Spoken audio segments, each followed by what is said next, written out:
What is SNAP? SNAP is the Supplemental Nutrition Assistance Program, and it's our food stamp program in the United States. It's for people of low income, disabilities, retirement age, people who don't have enough money coming in to buy food. And so the U.S. government gives them money in the form of an EBT card, which is only good for buying food. You can't buy hot meals, you can't buy toys, you can't buy things like that. You can only buy food with this money. And because the federal government is shut down due to Congress not passing a budget, SNAP is no longer funded. However, there was money set aside, specifically $5.25 billion that was set aside for exactly this kind of issue.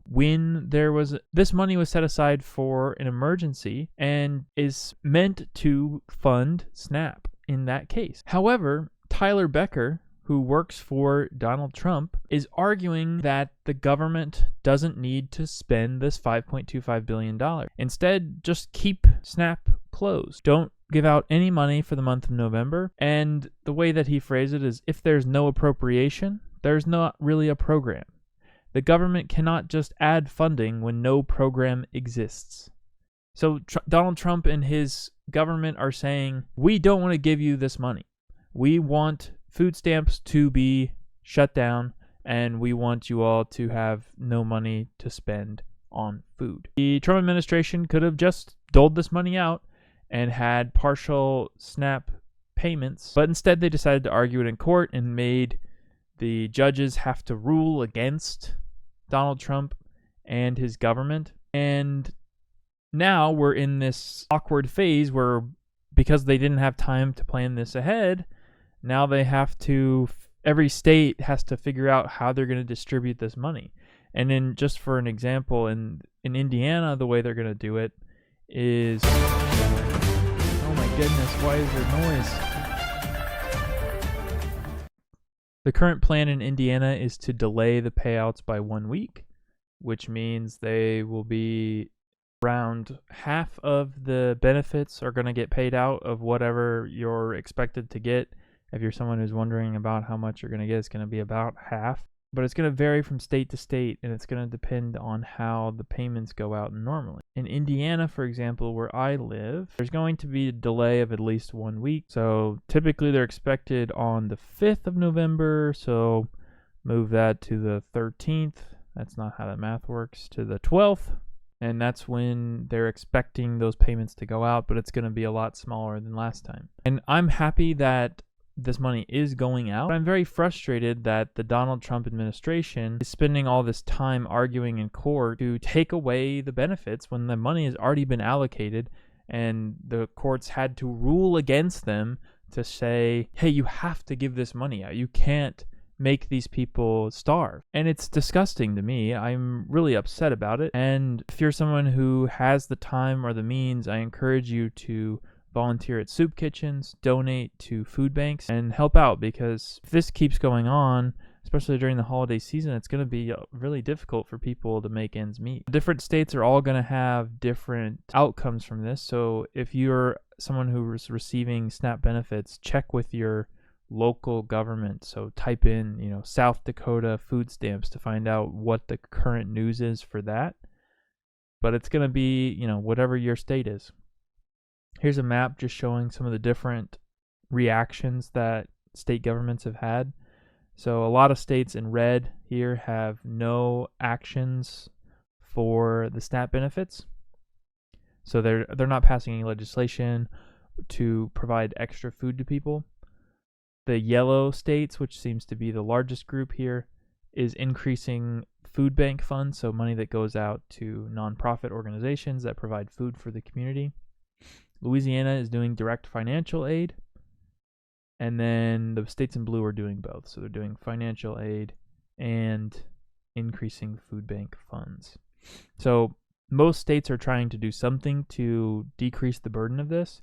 However, it's likely not going to be enough.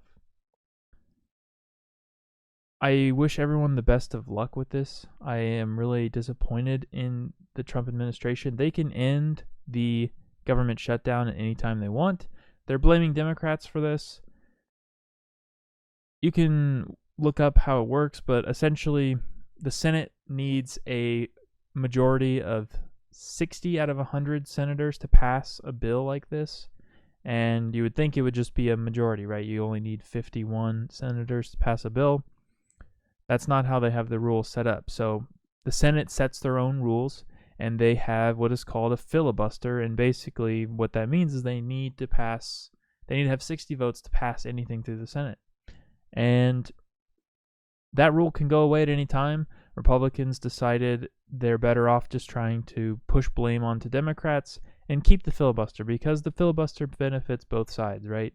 The Republicans want it because it's harder for the Democrats when they're in power to make changes, right? You need 60 votes to make any kind of significant change to the government.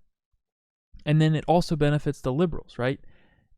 For the Republicans to tear things down, like say Obamacare, for example, they would need 60 votes to do it. So you have to either have such a majority in the Senate that your policies are so popular that they're going to get through anyways, or you need some help from the Democrats. So you're going to have to do a little bit of trading and politicking there. So both sides benefit from the filibuster.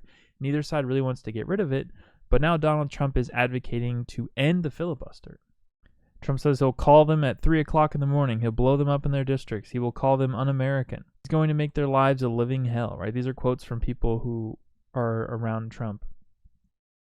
And in my opinion, I think they should get rid of the filibuster. I think if they're not willing to negotiate and to talk to Democrats and improve the Medicare benefits, the current Republican strategy for the budget is to essentially double a lot of Americans' premiums for their health care. So if you're on the healthcare.gov marketplace, if that's where you get your health insurance from, that's a good number of Americans.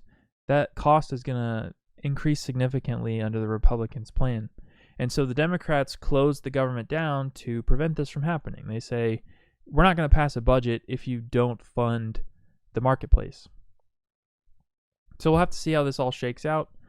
My preference would be that the Republicans and the Democrats come together and negotiate and keep the government open, or reopen the government, and keep the filibuster in place. But however, if Donald Trump and the Republicans decide that it's best to get rid of the filibuster and allow it so that only 50 senators are required to pass legislation, then so be it. When Democrats are in power next time, I would encourage them to make D.C. a state, Puerto Rico a state, fund universal health care, universal pre-K and college, all these policies that are very popular with Democrats, but it's difficult to get over that 60-vote threshold. So, I'm not necessarily opposed to the filibuster going away, but I think Republicans benefit more from the filibuster than Democrats do. It's a norm. It can go away at any time. So we'll just have to wait and see. Subscribe to my channel. I am trying to get 1,000 subscribers before the end of the year. That would be so awesome if I could do that. I would appreciate your help so much. But more importantly, spend time volunteering for others. We can't get through anything if we don't work together.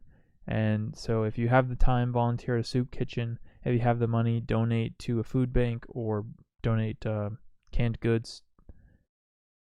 Yeah, I'll see you next time.